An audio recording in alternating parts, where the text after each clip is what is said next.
and I would like to thank Roberto and Arnaud from France Brésil Empreendedores. Donc France Brésil Empreendedores, je vous laisserai parler, c'est un groupe en fait ici qui met à l'honneur les entrepreneurs brésiliens ici en France. Et on est heureux en fait ici d'avoir cette vision un peu pratico-pratique de la part en fait ici d'un retour d'une réalité économique, comme lorsque dans le projet Démoclite sera en fait à São Paulo, donc au mois de novembre, nous aurons des entrepreneurs français, voilà, donc la French Tech, la Câmara des Comercios Francana Brasil, donc des gens qui sont en France et qui vont nous parler un peu de leur, voilà, comment ils voient aujourd'hui le marché brésilien. En tout cas, merci beaucoup et je vais vous laisser la parole. Merci. I think I'll do in English, so Graziella can understand a little bit better. So we don't have any research to show you. We don't have a sophisticated tables with regression analytics to show to you, or a case that would be framing onto that. I think we just wanted to talk a little bit about it. It's not about what we do, it's just a little bit about what we see and a little bit what we witnessed in that perspective. And and one thing that we always forget when we talk about entrepreneurship, we talk about ventures, but behind every project, every venture, behind anything we see in the world, there is that little tiny component which is people. So when you talk about entrepreneurship, entreprendre, there is always the person that moves things. And without people moving things, there isn't anything to move. There is no destination if there is not a person on the other hand, and there is no reason. There is nothing happening if there is not someone pushing something to the other side. And when you push to the other side, there is something in the other side. So there is a sender end, and there is a sender and receiver from a communication perspective. So I've been dealing with innovation and marketing since my whole life. Through I did a very kind of a classic background. I studied at USP at the fair, so I'm from a fair. So and then I started to work with product innovation, launching products, brand marketing. So it's kind of this world going through doing things at a different capacity. And then, it took me in different directions. I went to the US to study, come back, and then I started working with companies like Nestlé and other FMCGs. And then, 2006, I ended in Europe through Nestlé. I was working in head of innovation of one of the divisions in the Nestlé there, and then since 11 years in France. And one of the things that I wanted to do is that I wanted to see, Nestlé, innovation, okay, but I wanted to see more the entrepreneurship. So I entered through the Business Angels Network. So I did a couple of years as a benevol or as a mission to accompany entrepreneurs in a fundraising. So indeed, they are all men. I think I saw 1,000 to 1,200 pitches of entrepreneurs asking for money. I don't have a table with a regression or what is the name of the probit thing, but I would say it's 95% were men, and so it was interesting to see this, how the people see the world and about some things that it started to come across a little bit in terms of you are as big as your dream, no more.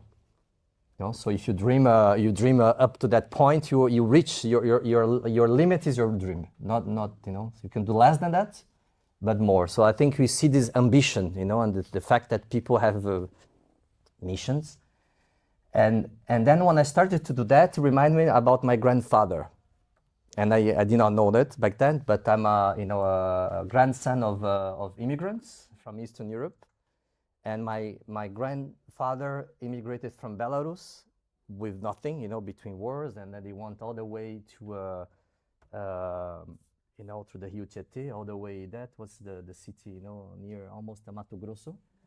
And then he met a buddy there, and they were working with carpentry, that carpenter, because of the wood thing. And they decided to launch something totally new in Brazil, which was matches. Like this other match. And so they created the Fiat Lux, Phosphorus Oleo, he said that there was the first match in Brazil that was created was something. You know? They made a fortune and they lost a fortune. So it's been like this sort of a fortune with the innovation, and afterwards, I would say the management that was not to the level that the business was, so that eventually they saw. So it was this kind of entrepreneurship tales that goes. So now that I work in a IESEG School of Management, I teach innovation, I accompany entrepreneurs, and I'm surrounded by that. For me, the first starting point is, who are you? Why you were doing that? What triggered you to do that? Why you started? What was the key factor that made you to do that? So every time we talk about entrepreneurship, what the agencies and what the Business France, what is the APEX or the embassies, all of these funding agencies, what they don't see these humans, the origin, the motivations and the missions, and also the struggles that they go through when they do that at the international level. So when you talk about barriers, and that was the research that you were presenting in France was amazing, because it's a heck of a struggle. It's really complicated. Everything goes against. When you talk about defining a new offer and innovation classes, everything is against you. Every single thing that doesn't work out is going to make your business tank. So it's this art of pivoting, this art of readdressing yourself, looking forward, be almost like insistent, persistence, and this. So when you when you take that to an international level, it faces the barriers that you're really not prepared, and particularly you have no one you could rely with in order to make it successful. So for me, when we see, and I think I have Arnaud who's going to speak a little bit on that, his perspective as well. We're talking about this creation of value, or this value creation activity in a human-centered world where you have a hard time to connect and understand the other side. And the less you know about the other side, you are unwilling to do anything at all. Be in a B2B, be in a B2B, in a B2C, B2B. In the business-to-business perspective, it's even worse because it's always based on relationships. So when we created the FBE, when we created the French-Brazilian entrepreneurs, what we wanted to do is to have this sort of a safe place, or this connecting point where different people and different missions would somehow cross, and it would create some sort of a safe ground and a passerelle, or a bridge, where they would be able to establish the meaningful connections, and they would be able to establish the next step from a personal perspective, from a business perspective, but from a collective perspective as well. So the way we set up the group is a not-for-profit organization. So it's an organization that is by a membership with a very limited amount we ask just to pay, the basic costs.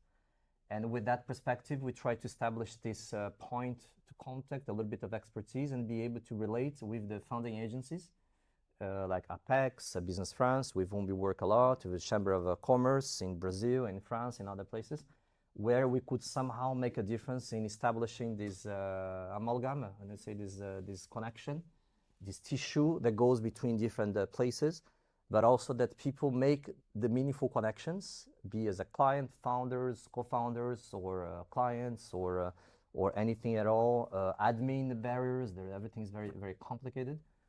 Because when we see Vivatex and all the places where people go to connect, if you're lost, we don't know who to talk, you don't know where to talk, how to talk, when to talk, you don't know the meaning of a cafezinho in Brazil, that how important is to drink coffee in Brazil, not even if you don't like coffee, but the fact that in the Brazilian culture, the non-committal, friendly approach, meaning that you gotta do something at the coffee level to establish the first rapport and be able to converge your agendas.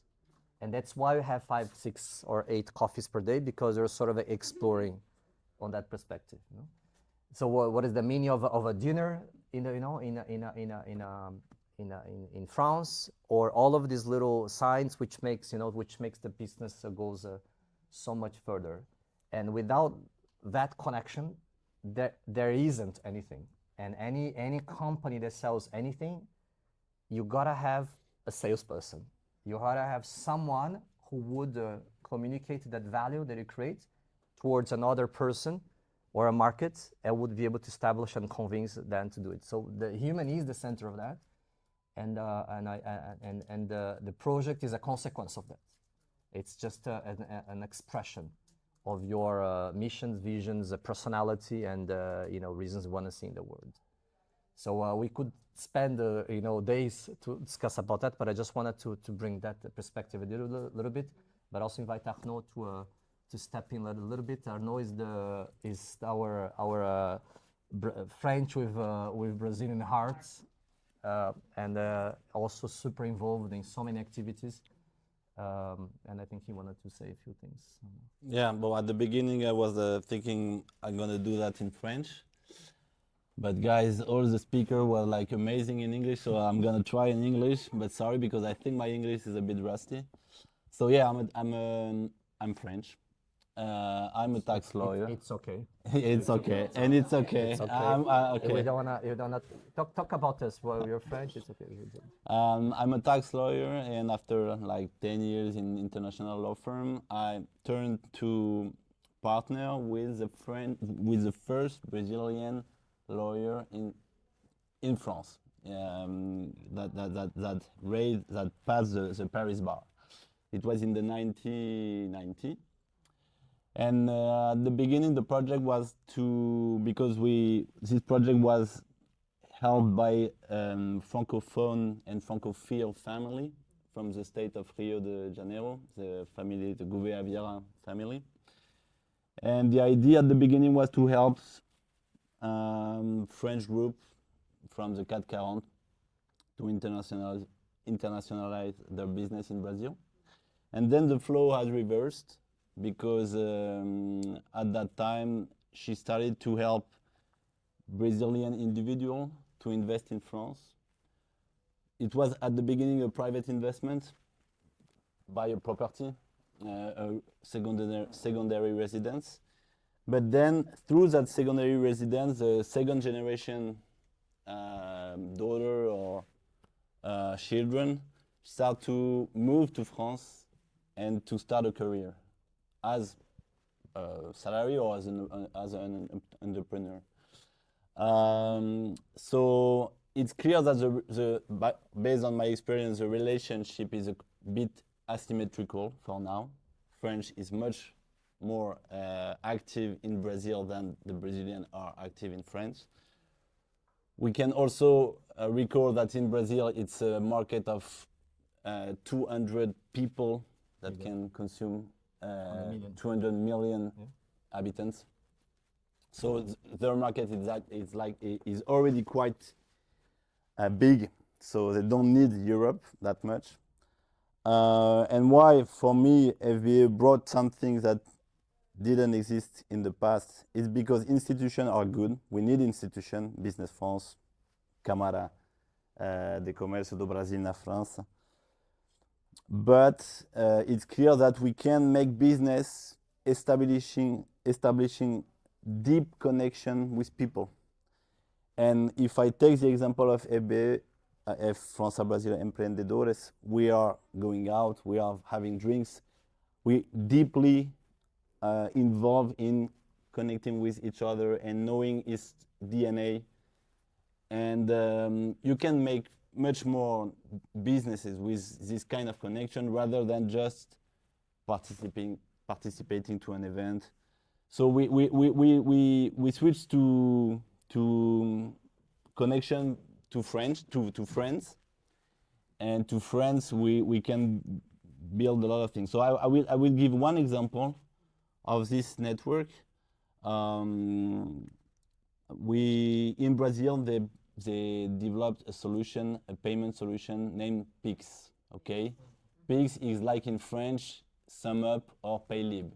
It's a real-time payment solution. Okay, and it's outside. It was created by the Banque Centrale do Brasil. And this solution, it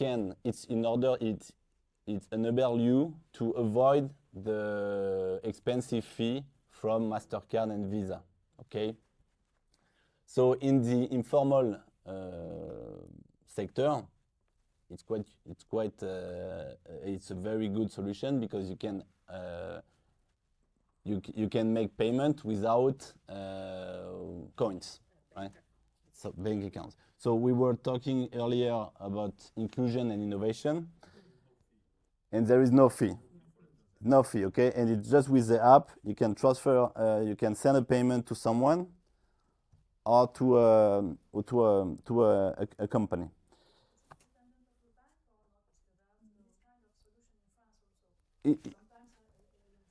No.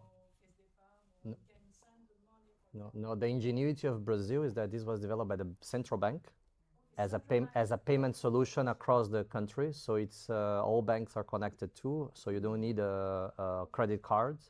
You just do a bank account to bank account directly. If you don't have the money enough, you are. If you don't have the money, it doesn't go. So No, it's, it doesn't go. There is no risk of credits. It's a very common currency in Brazil because you can be on the beach and buy your sandwich with your phone by Pix. Exactly. Yeah. Or Yeah. a homeless. No, that's why. Homeless are now accepting. Yeah, homeless as well. They because people don't carry currency anymore. So you accept a Pix, you accept a bank transaction, even if it's a few cents for.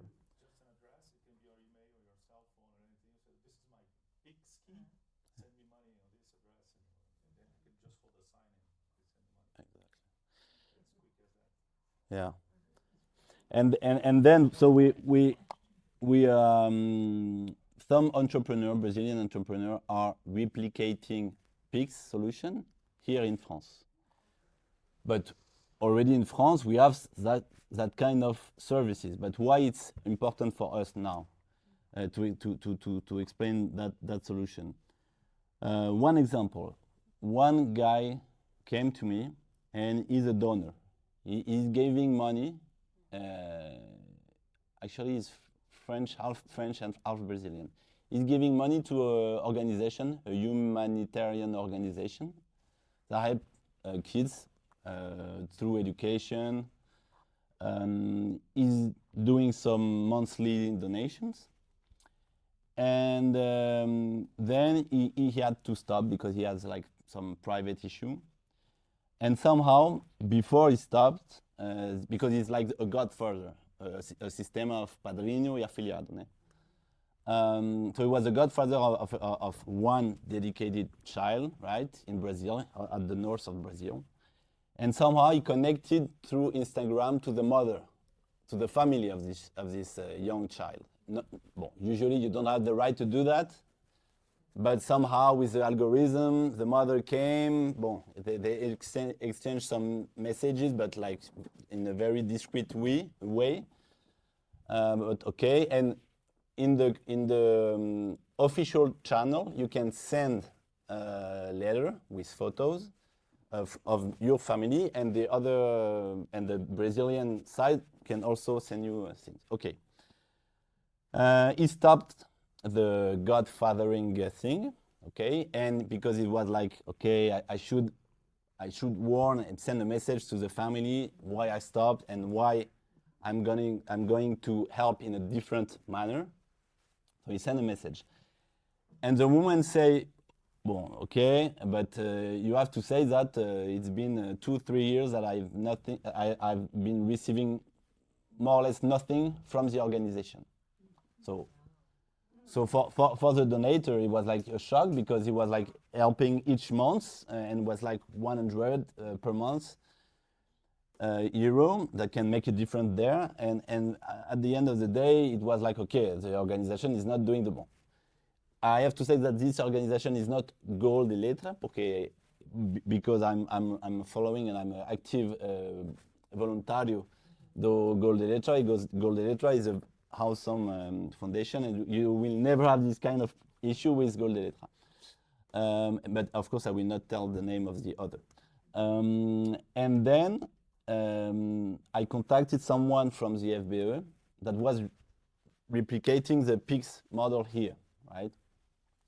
And why Pix could be the solution, because the guy want to send money directly to the mother, because the mother send through Instagram print screen of the school of the kids, saying that they are delayed in paying the fee of the school, and etc. etc. And this guy has like several constraints. One, he will lose the tax deduction, because if he's giving the money directly to the person, he will not have the tax rebate, but he's okay with that, abandoning this tax rebate. But also the fact that he's gonna send a payment in euro through an account in real, the local currency, and he has like MasterCard or Visa fee, or fee also from when you do a transfer wire payment. So that's why a PIX, a replicated PIX in France, that would enable you to send payment by the diaspora in Brazil through local people there that need this kind of apoio. Support, thank you. This is a good example of how networking between entrepreneurs, we could help to build bridge from France to Brazil. And this time, it's not the French innovation that will help Brazil. It's really and deeply the Brazilian innovation that will help. Maybe not the French market, because maybe French market don't need that, but to help to build a strong bridge between France and Brazil. And I think for me, it's one of the examples that we try to help and to support. Yeah, there is a big community, there's a big diaspora. France and Brazil have relationships since I think French pirates went to Rio and decided to stay there for a little longer. No, there is this sort of a story where they were there for 40 years or so. But there has been a relationship, a very, very strong and steady business relationship for quite some time. And so there is a huge diaspora. And I think this is a little bit in terms of the lesson for entrepreneurs going abroad or for international entrepreneurship. There's the diaspora and the groups in the abroad who have these, these two codes. You can decode the two environments.